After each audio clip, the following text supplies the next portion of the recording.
la plus profonde. On en débat tout de suite avec Aymeric Salmon, il est conseiller régional RN de Bretagne, et Georgi Kuzmanovic, président du mouvement République souveraine. Bonsoir à vous, merci d'être avec nous en direct sur RT France. Donc on a vu cette manifestation d'abord sur le parvis des droits de l'homme à Paris, un texte que des manifestants jugent islamophobe, raciste. Georgi Kuzmanovic, vous êtes d'accord avec eux? Je crois que la question est un peu plus compliquée. Cette loi, c'est un peu du Sarkozy dans le texte, c'est-à-dire une réaction législative à des problèmes réels dans le pays.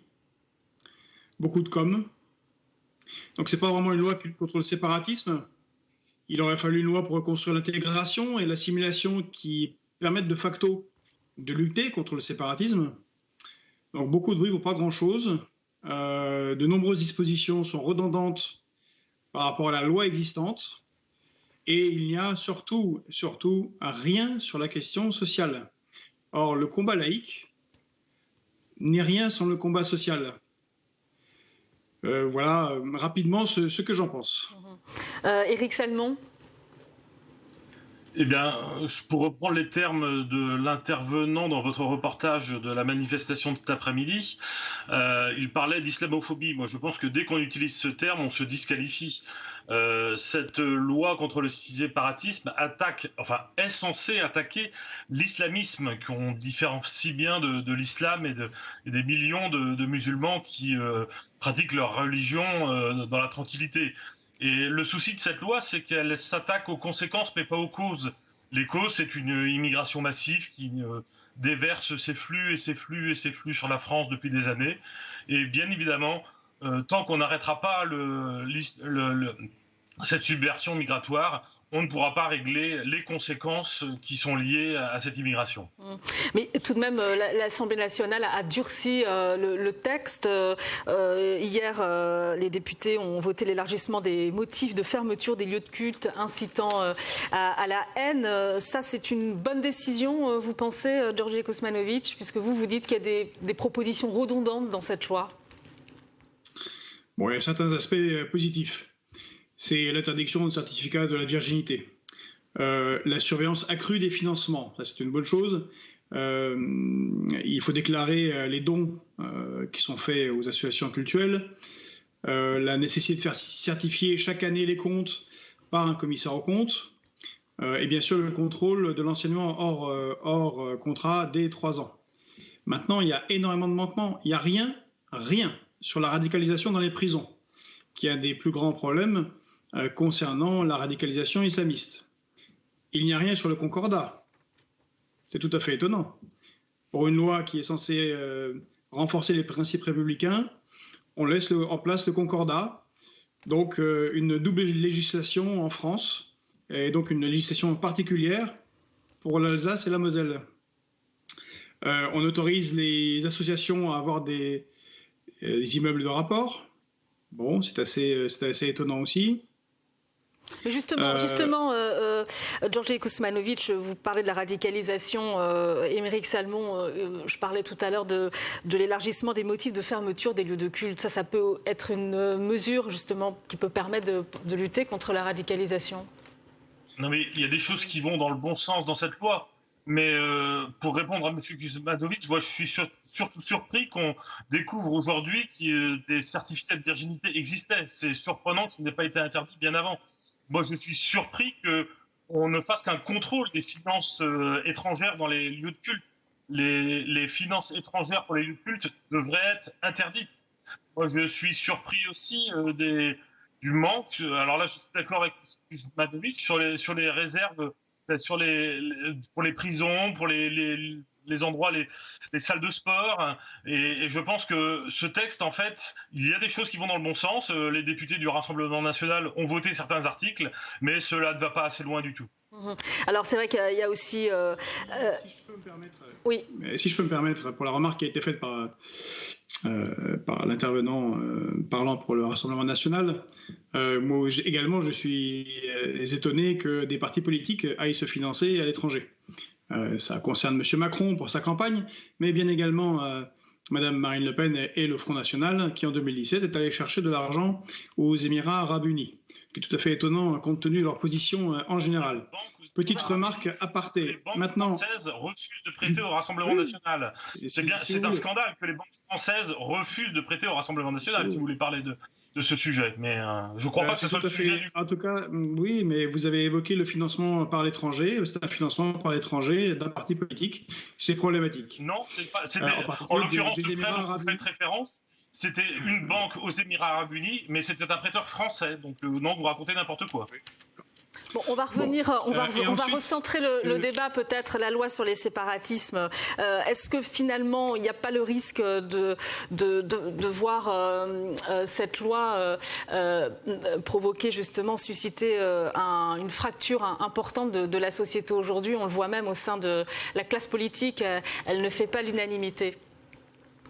C'est les zones aujourd'hui de non-droit qui créent la fracture. On a vu avec ce qui s'est passé dans la ville de Trappes. Je crois qu'il faut rapidement mettre un terme à l'intrusion de l'islamisme radical. Enfin, si on peut parler d'islamisme radical, l'islamisme tout court est déjà très radical dans la société française. Et il faut vraiment mettre un coup d'arrêt. Et c'est pour ça que Marine Le Pen, avec les autres députés du Rassemblement national, a proposé un contre-projet de loi complet qui, lui, s'il est mis en œuvre, arrêtera vraiment et mettra un coup d'arrêt à cet islamisme qui, demain, provoquera des graves crises encore plus graves qu'aujourd'hui. Vous évoquez l'affaire de Trappes, le maire de Trappes, Ali Rabé, qui a été placé sous protection policière parce qu'il est sous le coup de menaces de mort. Il a fait des signalements sur la plateforme Pharos. La position du Rassemblement national sur cette affaire? Il est inadmissible de faire des menaces envers un élu, quel qu'il soit. Mais ça, c'est bien évidemment... et il mérite toute la protection qu'il y a. Après, les problèmes qui sont dans sa ville, on a vu l'autre jour une chaîne d'information faire une journée spéciale dans la ville où un coiffeur avait le matin changé ses offres de coiffure pour montrer qu'il accueillait les femmes, alors qu'en fait c'était un barbier. Là, c'était presque grotesque parce que tout le monde est bien conscient qu'un barbier ne peut pas être mixte et l'effet était contre-productif pour eux. Enfin, je ne comprends pas bien ce qu'ils ont voulu montrer ce jour-là, mais bon. Ali Rabé qui affirme donc qu'il est sous le coup de menaces de mort après avoir critiqué les propos de Didier Lemaire, ce professeur de philosophie qui se dit, lui, qui fait l'objet, qui dénonce en tout cas les comportements à son encontre, les propos haineux à son encontre dans cette ville de Trappes, parce que Didier Lemaire a soutenu Samuel Paty. Georgi Kuzmanovic, votre avis là-dessus, sur cette polémique? Trappes est dénoncé depuis de nombreuses années, entre autres par exemple par Mohamed Sifawi, comme étant une des zones d'expansion de l'islam politique. C'est un problème, mais qui ne caractérise pas l'ensemble de la France et contre lequel il faut appliquer la loi telle qu'elle existe. Mais le problème, pour les lois existantes, comme pour celles qui viennent d'être votées, c'est le fait de pouvoir être appliquées. Or, le problème, c'est que nous savons un gouvernement qui fait suite à 40 années de gouvernement néolibéral, qui est particulièrement néolibéral, et qui a cassé les moyens de l'État, qui a cassé les moyens de contrôle. Et donc c'est sympathique de vouloir améliorer les choses, mais si vous n'avez pas assez de policiers, si vous n'avez pas assez d'inspecteurs sociaux, si vous n'avez pas assez d'inspecteurs du travail, si votre justice est exsangue, 3 fois moins financée que celle de l'Allemagne, mais comment voulez-vous que ça fonctionne? C'est pour ça que je disais au début, c'est du Sarkozy en acte. C'est faire des lois qu'on ne pourra pas appliquer parce qu'on se coupe les moyens pour les appliquer. Or, et le grand problème, à Trappes comme ailleurs, c'est le sens. Et cette loi n'aborde pas la question du sens. Il faut remettre du sens dans la République. Il y a une nécessité à refaire nation autour d'une vision commune, d'égalité des chances. Et cette égalité des chances, que les citoyens en bas de l'échelle sociale, soient musulmans ou pas musulmans, est très gravement attaquée depuis de nombreuses années et s'aggrave sous la présidence Macron. Les choses ne vont pas s'arranger et malheureusement, la religion est un moyen d'échapper à l'atomisation de la société, dans laquelle nous conduit les politiques néolibérales voulues par M. Emmanuel Macron. Et Aymeric Salmon, qu'est-ce qu'il faut faire justement? Quelles sont les solutions que vous proposez pour lutter contre le séparatisme, le radicalisme, sans stigmatiser une partie de la population? Qu'est-ce que vous proposez?